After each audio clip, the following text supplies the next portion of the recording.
Cycle चलाओ जी भर के, जियो जी भर के। G Mart cycle Paradise, Hero cycles के ऑथोराइज्ड डीलर, 66 फव्वारा चौक, उज्जैन।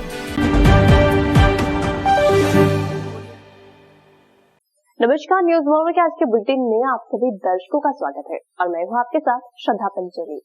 आइए नजर डालते हैं न्यूज वर्ल्ड के बुलेटिन की कुछ खास खबरों पर।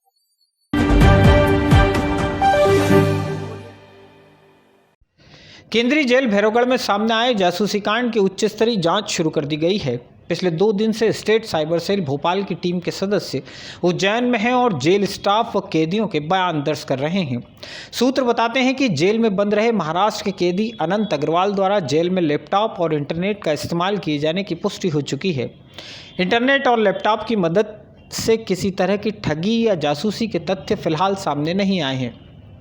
इतना तो तय हो चुका है कि जेल स्टाफ के ही कुछ लोगों ने अनंत अग्रवाल को लैपटॉप मुहैया कराया था। अनंत अग्रवाल फिलहाल भोपाल जेल में बंद है। उसी ने मजिस्ट्रेट के माध्यम से जेल प्रशासन को भैरवगढ़ जेल में साइबर जासूसी करने के लिए बाध्य किए जाने के आरोप लगाए हैं। इस बारे में मैं कुछ भी नहीं कह सकता हूं कि पुराने जेल अधिकारियों ने उसका साइबर अपराध के लिए क्या उपयोग किया है, क्या नहीं किया है, उस बारे में मुझे कोई जानकारी नहीं है। बस ये है कि वर्तमान जेल प्रशासन के विरुद्ध इसने शिकायत की थी मुझसे कि उनके द्वारा इसे परेशान किया जा रहा है, 2-2 दिन भूखा रखा जा रहा है। वो शिकायत मैंने कोर्ट में पेश की थी और उस पर से कोर्ट ने बयान लेकर इस आगे कार्रवाई की।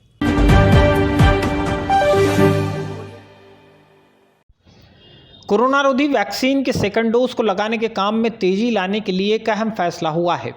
शहरी क्षेत्र में अब प्रत्येक दुकानदार को खुद का और दुकान पर काम करने वाले प्रत्येक कर्मचारी का वैक्सीन सर्टिफिकेट चस्पा करना अनिवार्य कर दिया गया है। जिन दुकानों पर वैक्सीन सर्टिफिकेट नहीं मिलेगा उनके खिलाफ जुर्माने की कार्रवाई की जाएगी। उज्जैन जिले में ऐसे लोगों की संख्या 3,40,000 को पार कर गई है जिन्होंने वैक्सीन का पहला डोज तो लगवाया लेकिन दूसरे डोज के लिए गए ही नहीं। वैक्सीनेशन अभियान को पूर्ण करने के लिए प्रशासन का पूरा ध्यान सेकंड डोज का टारगेट पूरे करने पर लगा हुआ है। बुधवार को नगर निगम आयुक्त अंशुल गुप्ता ने शहरी क्षेत्र की दुकानों के लिए वैक्सीनेशन सर्टिफिकेट की अनिवार्यता के आदेश जारी किए हैं। निगम सीमा क्षेत्र के अंतर्गत आने वाले समस्त दुकानों प्रतिष्ठानों के लिए यह आवश्यक कर दिया गया है कि वे दुकान पर कार्यरत सभी स्टाफ कर्मचारियों का वैक्सीनेशन करवाकर उनका फाइनल प्रमाण पत्र अपनी दुकानों या प्रतिष्ठानों पर चस्पा करें। इसकी आकस्मिक जांच होगी। जांच के दौरान जिन दुकानों और प्रतिष्ठानों के बाहर दोनों डोज का फाइनल वैक्सीनेशन प्रमाण पत्र चस्पा नहीं पाया जाएगा उनके विरुद्ध कार्रवाई होगी।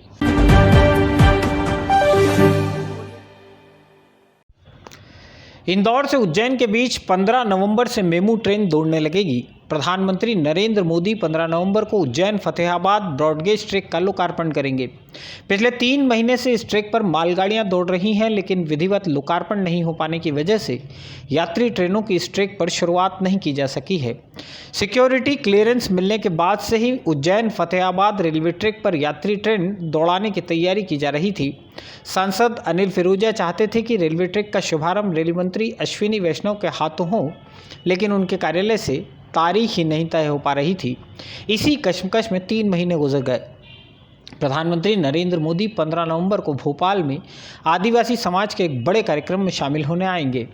इंदौर और उज्जैन सांसद ने प्रधानमंत्री के इसी कार्यक्रम में फतेहाबाद ब्रॉडगेज के लोकार्पण का कार्यक्रम भी जुड़वा लिया। उज्जैन फतेहाबाद रेलवे ट्रैक स्वतंत्रता के पहले से बना हुआ है। 2014 में मीटर गेज ट्रैक को ब्रॉडगेज में बदलने के लिए इसे बंद किया गया था। 6 साल तक लगभग 23 किलोमीटर लंबे रेलवे ट्रैक और फतेहाबाद लेकोड़ा रेलवे स्टेशन के नवीनीकरण का काम चला। इस काम पर 245 करोड़ रुपए खर्च किए गए। उज्जैन से इंदौर के बीच ट्रेन से यात्रा के लिए फतेहाबाद रेलवे ट्रैक सबसे मुफीद है। देवास के रास्ते उज्जैन से इंदौर की दूरी 79 किलोमीटर है जबकि फतेहाबाद के रास्ते यह दूरी लगभग 63 किलोमीटर पड़ती है। रेलवे ने उज्जैन से इंदौर के बीच फतेहाबाद रेलवे ट्रैक पर यात्री ट्रेन के रूप में 2 मेमू गाड़ियां चलाने का फिलहाल निर्णय लिया है। यह ट्रेन उज्जैन से इंदौर और इंदौर से उज्जैन के बीच 2 फेरे लगाएगी। फिलहाल इस गाड़ी का टाइम टेबल भी जारी नहीं हो सका है। इसके अलावा काशी विश्वनाथ एक्सप्रेस जो कि एक निजी ट्रेन है उसे भी इसी रूट से चलाए जाने की योजना है।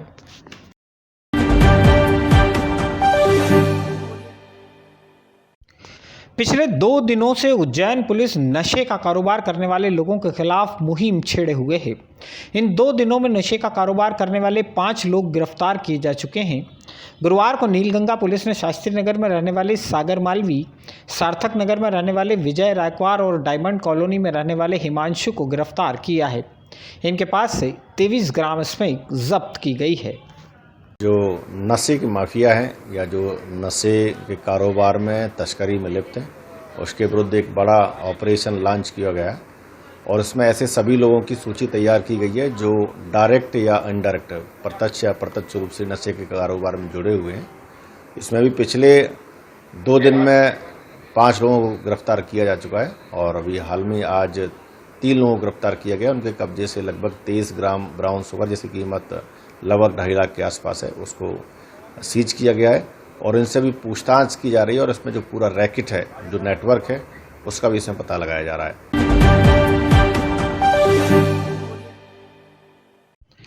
कोरोना की 2 लहर के बाद स्थितियां तेजी से सामान्य हो रही हैं। एक के बाद एक प्रतिबंधों में ढील दी गई। अब कार्तिक मेले का भी आयोजन होगा। इसके अलावा कालिदास अकादमी परिसर में हस्तशिल्प मेला और बड़नगर रोड के पशु मेला के आयोजन को भी हरी झंडी मिल गई है। सिद्धवट पर चतुर्दशी के दिन लगने वाले मेले को लेकर स्थिति साफ नहीं है। कार्तिक पूर्णिमा 19 नवंबर को है।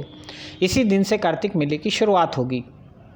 बुधवार को सांसद अनिल फिरोजिया, विधायक पारस जैन और कलेक्टर आशीष सिंह वैक्सीनेशन से जुड़े कुंडी खड़काओ अभियान में साथ साथ थे। इसी दौरान कार्तिक मेले के आयोजन को लेकर जनप्रतिनिधियों ने कलेक्टर आशीष सिंह से बात की। इस बातचीत के बाद विधायक और पूर्व मंत्री पारस जैन ने यह स्पष्ट कर दिया कि इस साल कार्तिक का मेला ज़रूर लगेगा। इसके लिए ज़रूरी व्यवस्थाएं जुटाने के लिए प्रशासन को निर्देश जारी कर दिए गए हैं।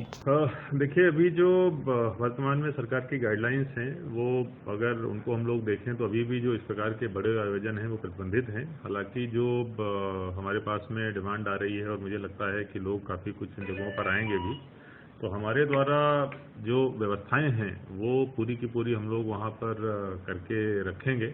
अगर कोई व्यक्ति आता है वहाँ पर दुकान अपनी लगाना चाहता है, इस प्रकार से कुछ फैसिलिटी क्रिएट करना चाहता है, तो हम लोग उसमें मदद करेंगे और सरकार की गाइडलाइन जैसे ही आती है इस संबंध में और भी स्पष्ट दिशा निर्देश हमारी तरफ से जारी कर दिए जाएंगे। लेकिन फिलहाल जो भी अगर उसमें पार्टिसिपेट करना चाहता है तो हम लोग उसको रोकने का काम नहीं करेंगे। कोरोना का संक्रमण अब थम गया है। 2 लहर के बाद सब कुछ तेजी से सामान्य हो रहा है। कार्तिक का मेला लग रहा है, कालिदास समारोह का आयोजन किया जा रहा है। ऐसे में चुनाव कैसे थम सकते हैं?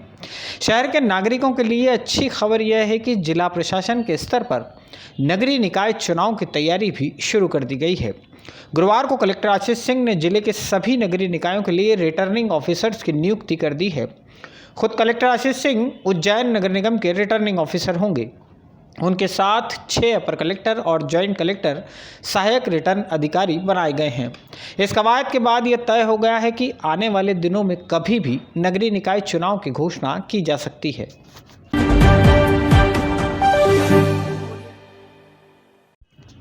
सिंहस्थ मेला क्षेत्र की जमीन को अवैध निर्माण से मुक्त कराने की मुहिम दोबारा शुरू कर दी गई है।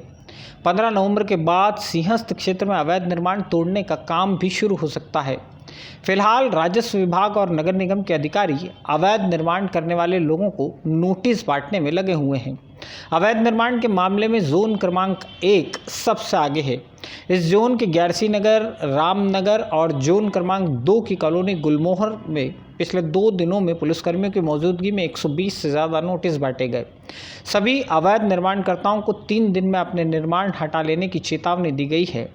सिंहस्थ क्षेत्र में जिन जगहों पर अवैध निर्माण मिले हैं, उनके मालिकों को नोटिस दिए जाने की प्रक्रिया दीपावली त्यौहार की वजह से रोक दी गई थी, जिसे अब दोबारा शुरू किया गया है।